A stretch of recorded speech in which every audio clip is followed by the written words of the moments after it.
This may be the ceasefire to end all ceasefires. President Trump said that Hamas is going to have to disarm or it's going to be obliterated.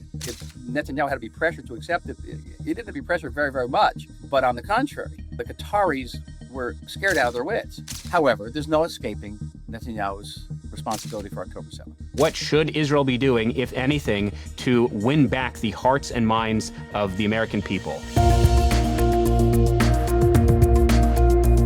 And welcome back to The Brief, Insights from the Inside. We are joined today by Ambassador Michael Oren. Ambassador Oren is the former Israeli ambassador to the United States, a former member of Knesset, and a former deputy minister in the Prime Minister's office. He joins us here today. Ambassador Oren, thank you so much for joining us. Great to be with you. Tada. Thank you. There have been ceasefires between Israel and Hamas since October 7th, authored by both President Joe Biden and President Donald Trump. Yet it seems like this last ceasefire and this 21-point plan is the ceasefire to end all ceasefires. Can you educate both myself and our audience? What is it about this Donald Trump ceasefire that is different than all other ceasefires we have seen in the past?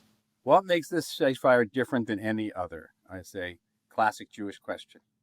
In many ways, it is actually not different. In October 7th, there was also a ceasefire, and there were innumerable ceasefires before October 7th.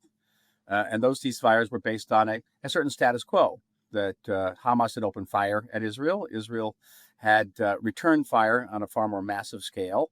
And finally, the international community, led by the United States, intervened and imposed a ceasefire, which kept Hamas in power and basically restored the status quo along the border, such as it exists before October 7th, 2023, when that status quo was flagrantly and terribly, nightmarishly violated. This ceasefire, too, restores something of a status quo in the sense that Hamas exists. Hamas is still there. Hamas still has its guns. Israel, the status quo along the border hasn't been restored. It's been a different border now. Israel is now in occupation of 53% of Gaza. Yeah. But the reality is we still have Hamas, and Hamas still has its guns, and Hamas still has its tunnels. What is different about this ceasefire is the subsequent stages. Most ceasefires were just the ceasefires. They were not a means to the ends. They were ends in and of themselves.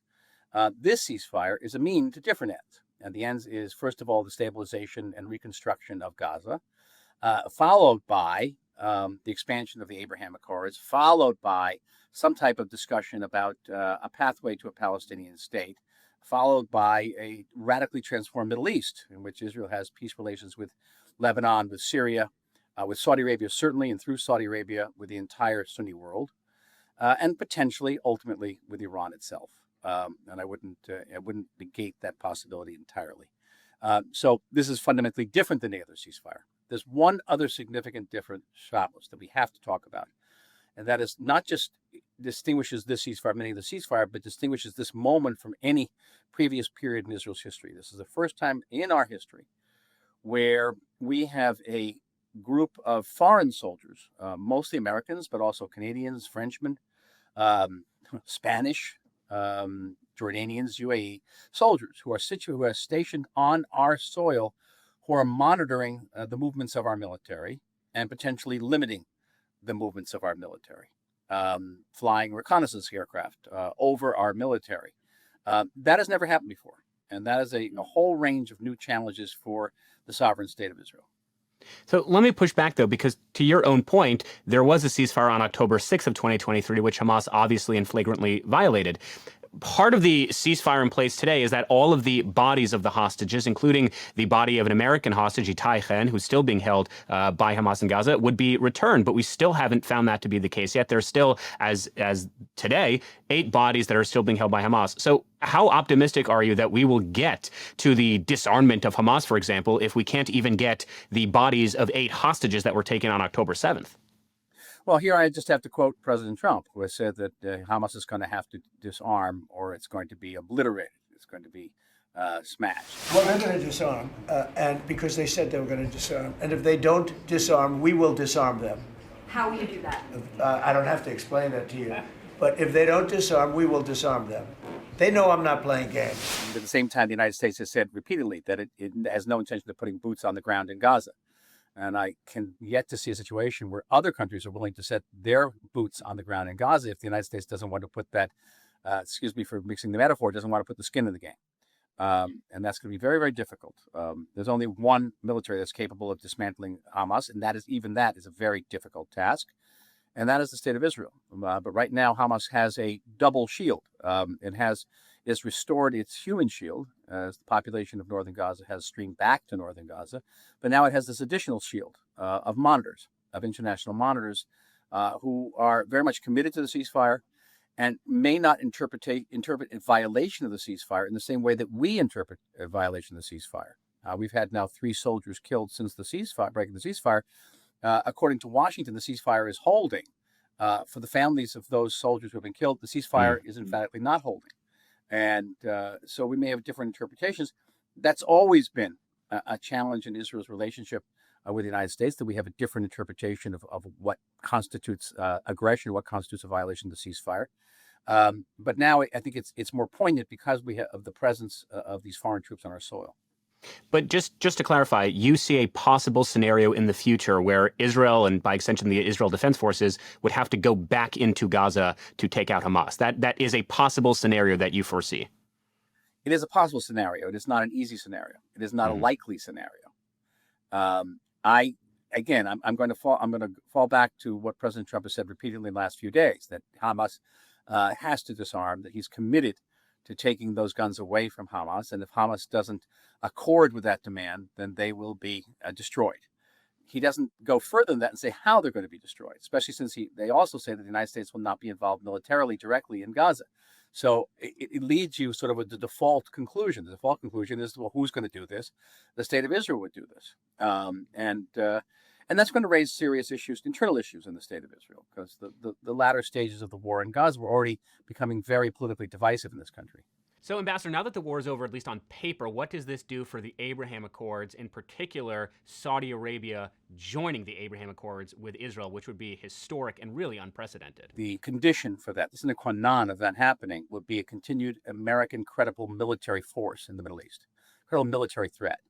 If Iran feels that America no longer has a credible military threat, or at least has the Israel enabled to put a credible military threat on the table, then Iran will begin to rebuild. It will reassert itself in the region. It will rearm its proxies in the region with Hezbollah, the Houthis, the militias in Syria, in Iraq, and ultimately with Hamas itself. The continued application of American power, which was essential, by the way, was an essential component in achieving the 20 points that were negotiated, by the way, quite brilliantly by Steve Witkoff and Jared Kushner. Mm-hmm. The key to all of that was this president's willingness to project and use power, something that 2 previous Democratic presidents were very much not willing to do, and somehow believing that they had leverage in the Middle East by not projecting power. This president understood that when Trump was asked, how did you do the 20 points? He said, because I bombed Iran. He's exactly right. Now, that combined with some very good personal relations throughout the region, which previous administrations did not have either. But much of this hinges on the next phase of those 20 points, which is the disarmament of Hamas. Now, it is conceivable, Chavez, that the Saudis will make peace with us even if there is a Hamas terrorist mini-state in northern Gaza. It's conceivable that if we continue to keep the pressure up on Hezbollah and Hezbollah can be rearmed, we could have peace with Lebanon. And if we can maintain the pressure on Iran and keep Iran out of Syria, then we can have peace with Syria as well. That is all possible. And in many ways, I don't know if the alternative is any better of sending the IDF back into Gaza City. So we've been talking a lot about Israel and the Israeli people. Let's talk about Gaza and the Gazans. There have been small pockets of resistance, isolated pockets whereby the grassroots within Gazan society are sort of rising up against Hamas to very limited degrees of success. Something rare and daring is happening in Gaza. Thousands of Palestinians are protesting Hamas, the militant group that rules Gaza and that's at war with Israel. They're the first major anti-Hamas demonstrations in Gaza in more than a year of war. Do you view that there can be in the future a scenario whereby a critical mass of the Gazan people themselves can get rid of Hamas, or is that sort of fanciful thinking? I'd like to think it would be possible. I'm rather skeptical because these clans are divided amongst themselves. They're not united against Hamas. And Hamas can pick them off. Hamas has a preponderance of power. It still has a tremendous amount of weaponry at its disposal. It has a military infrastructure, which these clans do not have. They have the tunnels. And so And then Hamas can get backing from its regional patrons, which would be the countries that are aligned with the Muslim Brotherhood, that is Qatar and Turkey. And so behind the clans, maybe Israel is supporting them, maybe the United States is supporting them. So we're going to get a proxy war that we've substituted our victory over the Shiite axis for a continued conflict with the Sunni axis of the Muslim Brotherhood. And that's something we have to be very, very cautious about. It's something we have to be very candid about in our discussions with our American allies, very open about what the dangers of Turkish and Qatari involvement in Gaza mean. So let's talk about Qatar. I'm glad you brought it up. Amit Segal, the noted Israeli journalist, he sort of spoke about the Israeli attack on Doha as the most successful failed assassination attempt, as then this was the catalyst that brought the parties to the table because Qatar for the first time realized that they are not invincible. And in fact, if they harbor Hamas terrorists, that they could in fact be subject to Israeli aggression. I'm wondering, because many of us in the West were sort of taken aback at just how quickly this deal came into fruition. I'm wondering how you see Israel's perhaps failed or successful assassination attempt in Doha played a role in the eventual ceasefire. Not unusually, I very much agree with Amit. There's a conventional wisdom in the United States, and I encounter it often in my interviews with the Western press, and it has in certain ways been reinforced by statements made by the president, by his chief negotiators as well, that the White House was very disappointed, and that's an understatement, with Israel's military operation against Doha, and that they used that disappointment as a leverage, as a way of pressuring Netanyahu to accept the 20 points. I find that scenario very unlikely. For not the least reason is that the 20 points are overwhelmingly pro-Israeli. They meet all of Israel's war goals. They're a very small price to pay for those goals. The release of terrorists from our jails, that was certainly the most painful price. But other than that, the price is very abstract and obtuse because you say, okay, someday there's going to be a role for the PA, the Palestinian Authority, in the post-war governance of Gaza. The PA has to reform in some way. In some way, Israel will have to engage in a pathway talk toward a Palestinian state. Now, a pathway could be a thing with gravel. It doesn't actually lead to a Palestinian state. The Saudis use the P word, the pathway part, very intentionally. So it was an overwhelmingly pro-Israel document. If Netanyahu had to be pressured to accept it, he didn't have to be pressured very, very much, pressuring on an open door. But on the contrary, the Qataris were scared out of their wits. No one ever dared do something like this. And what this did was to bring home, rather incontrovertibly, that the Gaza conflict could not be contained within Gaza and it was going to spill out. And the Trump administration did something truly extraordinary because throughout this war, previous American policymaking had always been about pressuring Israel. Let's pressure Israel. Let's cut off arms supply to Israel. Let's hold off on supply of certain weapons to Israel. Nobody came up with the truly revolutionary idea of let's pressure Hamas. Oh my God, right? What a brilliant idea. And as far as I can see, the Trump administration said to the Qataris, you don't want this to happen. You start bringing your boys to the negotiating table and tell them to give up all those hostages overnight. Overnight. How do you think that happened? Because Trump was pressuring Israel? No, because they squeezed Hamas and squeezed them tight. The Israeli airstrikes in Doha, Qatar were captured by security cameras. One explosion at the back of the targeted building, followed by another in the front. But I think that's a far likelier scenario, contrary to what the conventional wisdom is in the American press. There's so much you just said to unpack. I just want to focus on one that perhaps might be the elephant in the room, or at least the elephant in American political discourse. Part of the ceasefire was Israel agreed to release convicted terrorists. This is not me making assumptions. They have actually been convicted for acts of terrorism, acts of rape, acts of murder. What would you say to the Israeli public who are concerned that when you release terrorists for hostages, you are in fact encouraging and really incentivizing future hostage taking? What would your response be to those criticisms? Very, very ineffectual, unpersuasive response, which is that this has been Israel's practice since the 1980s. And it has been the practice through successive administrations, successive prime ministers. It began under Shimon Peres, left and right. We created a precedent back in 1986 of giving up terrorists, murderers, for Israeli captives. And changing that now, changing it. We hope we can change it in the future.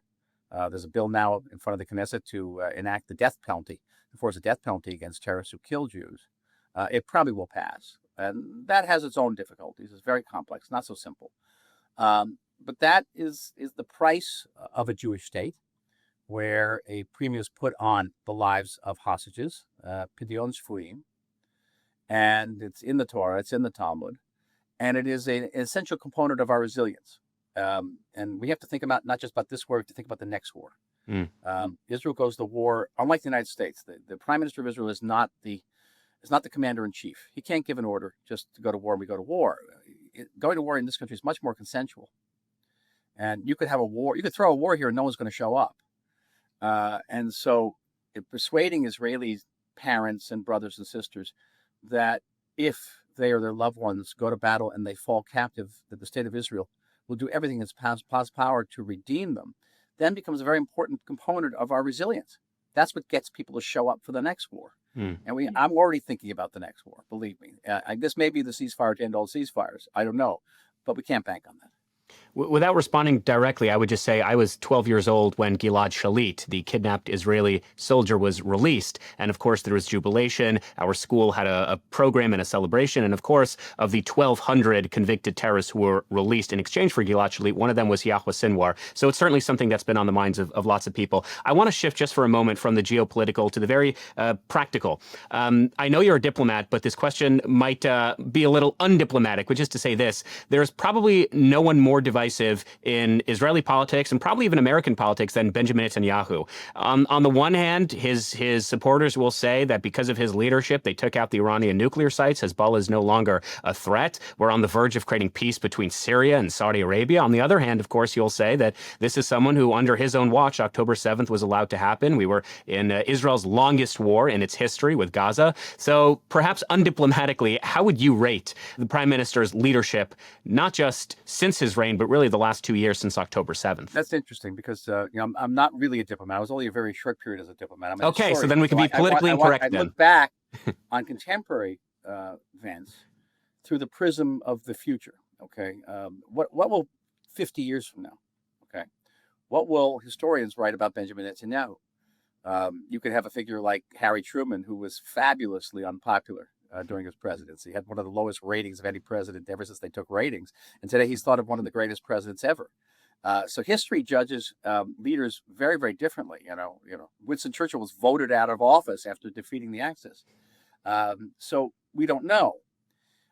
What can I say from a vantage point of, say, 2 years of history, or having known Netanyahu for 10 years, or watching his career since the 1980s over the course of the last 40 years, is this. That on one hand, he is one of the most unfathomably talented individuals you ever made. Intellectually, physically, he's physically very robust. He's held every position in Israeli governments. He's been an ambassador in Washington, ambassador to the UN. He is,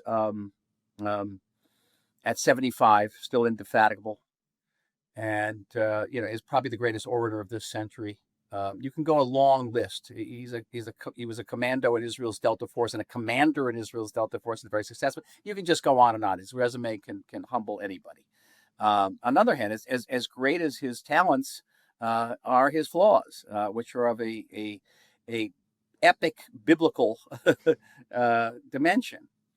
And I would say this, in direct response to your question, Chavez, is that 95%, I believe, of the decisions made by Benjamin Netanyahu since October 7th would have been taken by any other Israeli prime minister, probably more aggressive than by other Israeli prime ministers, because Benjamin Netanyahu, in contradistinction to his reputation in the West, is actually conflict averse and actually hates war. He's the opposite of militant. And everybody who works with him, everyone who knows him intimately knows this as well, what I'm telling you. Would have been much more aggressive. Yair Lapid had been president, the war would have been pursued much more robustly and probably more violently, if you can imagine that. However, there's no escaping Netanyahu's responsibility for October 7th. And we must have a state commission of inquiry here. We must, or else the healing process cannot go on. It cannot. And I know that the responsibility divides in a different way. I'll give a plug. I'm writing a book about this war, about the entire war, not just about October 7th. And I went deep into the events of October 7th and what led up to that event.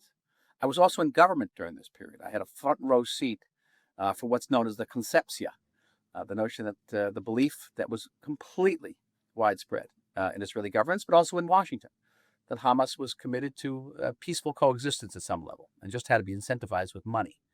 That was the conception. Everyone bought into it, not just Benjamin Netanyahu. But the irreducible fact is that Benjamin Netanyahu was the prime minister of Israel on October 7th. And the buck ended there. And the buck hasn't ended there yet. But until it does, this country can't fully begin to heal. Well, I so appreciate your transparency. Before I let you go, I would hate myself if I did not ask you this one question. I am an American, contrary to my detractors on Twitter. I'm not paid by the Israeli government. I'm America. I was born here. I'm a citizen here. It is no secret that Israel's image in the eyes of the American people, particularly young Americans, has suffered significantly since October 7th. I think for the first time in recorded American history, more Americans sympathize with the Palestinians than the Israelis. What is or what should Israel be doing, if anything, to win back the hearts and minds of the American people, in particular young Americans who've been watching Israel's conduct for the last 2 years and have decided this is no longer a country or an alliance that they want to support? Well, Israel has to decide something it has never decided before, and that is that the field or the battleground of public diplomacy, of public opinion, is every bit, if not more important, than the battleground itself, than the physical battleground, the combat. And it has to invest vastly, seriously, concertedly in social media campaigns. And I say of someone who, deals with the mainstream media, but social media campaigns to reach out. Now, it is no small task. We are up against not just, 1.4 billion Muslims who may not like us, but we're also up against the Chinese, the Russians, much of the Western media, much of Western academia. It is a huge, huge undertaking. But that does not an excuse for not mounting that type of counteroffensive and trying to make our case and to bring as many young people here as possible to see Israel firsthand, because there's actually no amount of social media can replace the physical, emotional, transformative experience of actually being here. Wow. This has been Ambassador Michael Oren. You've given us a lot to think about. We appreciate you making the time and for everything you're doing to advance the American-Israel relationship. And when you publish that book, please come back on. We would love to have you. Thanks, All right. Take care, Ambassador. Bye-bye.